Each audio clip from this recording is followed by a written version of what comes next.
প্রায় দেড় যুগ পর কুমিল্লার দাউদকান্দিতে বিএনপির গণসমাবেশ। স্বৈরাচার মুক্ত বাংলাদেশে মুক্ত পরিবেশে সমাবেশে অংশ নিতে শনিবার দুপুর থেকে খণ্ড খণ্ড মিছিল নিয়ে আসতে থাকেন নেতাকর্মীরা। বাদ্যযন্ত্র আর স্লোগানে প্রকম্পিত হয় দাউদকান্দি উপজেলা শহর।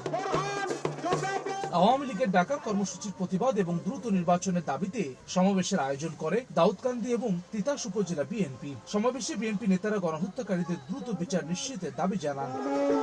প্রধান অতিথি বিএনপির স্থায়ী কমিটির সদস্য ডক্টর খন্দকার মোশাররফ হোসেন বলেন, অবৈধভাবে ক্ষমতায় এসে লুটপাটের মাধ্যমে শেখ হাসিনা তার বাবাকে দ্বিতীয়বার হত্যা করেছে। শেখ হাসিনা তার বাপকে দ্বিতীয়বারের জন্য এদেশে হত্যা করেছে। এই সরকারকে বলতে চাই, অনতিবিলম্বে তাদের বিরুদ্ধে ব্যবস্থা নেওয়া হোক।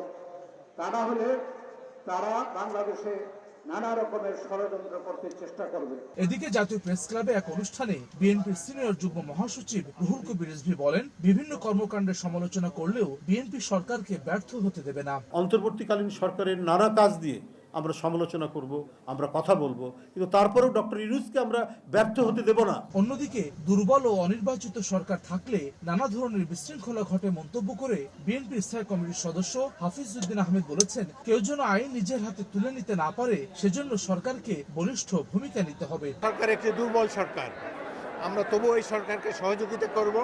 প্রফেসর ইউনূস এই দেশের গৌরব, তার যদিও অতীতের কোনো অভিজ্ঞতা নাই রাষ্ট্র পরিচালনায়। আমরা আশা করব তিনি রাজনৈতিক দলসমূহের সাথে আলাপ আলোচনা করে সমাজে একটি সুষ্ঠু পরিবেশ, গণতান্ত্রিক পরিবেশ সৃষ্টি করবেন। দুপুরে ভোলার লালমোহন উপজেলা পরিষদ মিলনায়তনে আয়োজিত এক সেমিনারে কথা বলেন তিনি। তখন আমি ঢাকা বিশ্ববিদ্যালয়ের হাসান ওয়ালি, সময় সংবাদ।